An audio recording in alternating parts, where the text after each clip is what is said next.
You know the scene from the movies, right? The big chase, the slamming handcuffs, the shouting.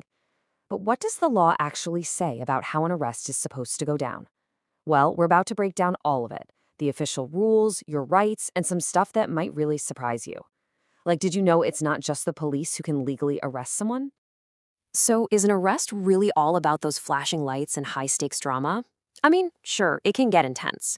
But the reality is, the law has a very specific, very detailed rulebook for how this whole process is supposed to work. And trust me, it's a lot more complex than what you see on TV. Okay, so let's kick things off with a pretty basic question. Who actually has the power to make an arrest? And the answer? Well, it's probably not what you think. It's definitely not just a power that's reserved for the police.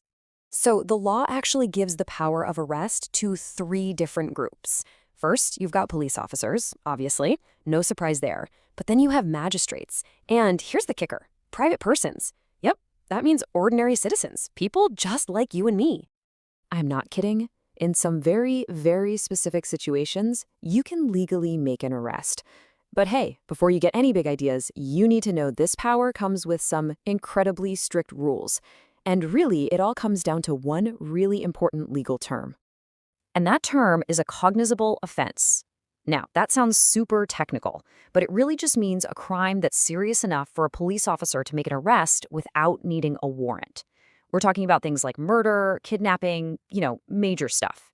And for a citizen arrest to even be on the table, you have to have witnessed one of these serious offenses.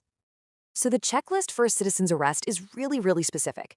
You can only do it if you see a cognizable or serious crime happen right in front of you, or if you run into someone who's a proclaimed offender, which is basically a person who's been officially labeled a fugitive. But your job doesn't stop there. You have to hand them over to a police officer or take them to the nearest police station, and you have to do it fast. The law says without unnecessary delay and gives a hard limit of 6 hours. All right, so we know who has the power to arrest. Now let's dive into the how. What are the actual step-by-step legal requirements for taking someone into custody? Well, the whole process is designed to start with the simplest step and only escalate if necessary. It all begins with a verbal statement, just saying, you are under arrest. Now, if the person submits, either by saying okay or just by their actions, then that's it. Custody is established. It's only if they resist that the law says an officer should actually touch or confine them. And this is where things get really tricky, because the law is trying to strike a very delicate balance. On one hand, if a person resists or tries to escape, an officer can use all means necessary to get them into custody. But, and this is a huge but, that does not mean they have the right to cause that person's death.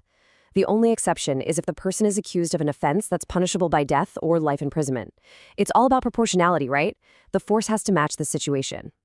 All right, let's picture another classic movie scene. The suspect is on the run. They dive into a building and slam the door shut. So is that it? Chase over? No way. The law has a very clear playbook for exactly this scenario. Now, they can't just kick the door in. First, they have to demand to be let inside. If the person in charge says no, then the police can state who they are and why they're there, and then they can force their way in. And get this, the law is super clear that this power isn't restricted by location. An officer can chase a suspect into any place in India to make that arrest. The law isn't just about giving people power. It's also about setting limits to protect everyone. And this next part is so, so important, because it's all about the specific safeguards that are built in to protect a person's dignity, especially when it comes to the arrest of women. And this is a quote taken word for word from the law, and it couldn't be clearer. It sets up a really strong default protection. Basically, women cannot be arrested between sunset and sunrise. Full stop. Unless, and this is a big unless, there are exceptional circumstances. And exceptional circumstances isn't some easy loophole. Not at all. The process to get around this rule is incredibly strict. A female police officer has to make a written report and get permission beforehand from a judicial magistrate. That is a very, very high legal hurdle to overcome. And these protections go even further, right down to the physical act of the arrest itself.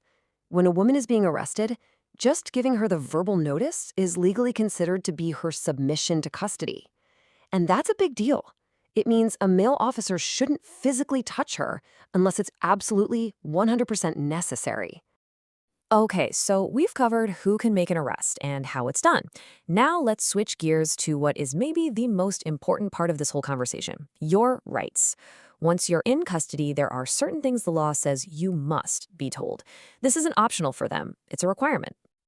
First up, and this is huge, you have the right to know why you're being arrested. The law is very clear. The officer has to tell you right then and there the full details of what you're being accused of. You shouldn't be left guessing. All right, next right. If the offense is something you can get bail for, the officer is legally required to tell you that. They have to let you know that you have a right to be released on bail and that you can get the ball rolling on arranging for sureties. And this one is absolutely critical. You do not have to go through this alone. The police have to tell you that you have the right to get a friend or a family member on the phone or notified somehow to tell them you've been arrested and where you are. It's all about making sure there's transparency and that you have support. Okay, so let's talk about the last part of this initial process, the search. After an arrest, the police are allowed to search you. But just like everything else we've talked about, this isn't a free-for-all. It's governed by a strict set of rules.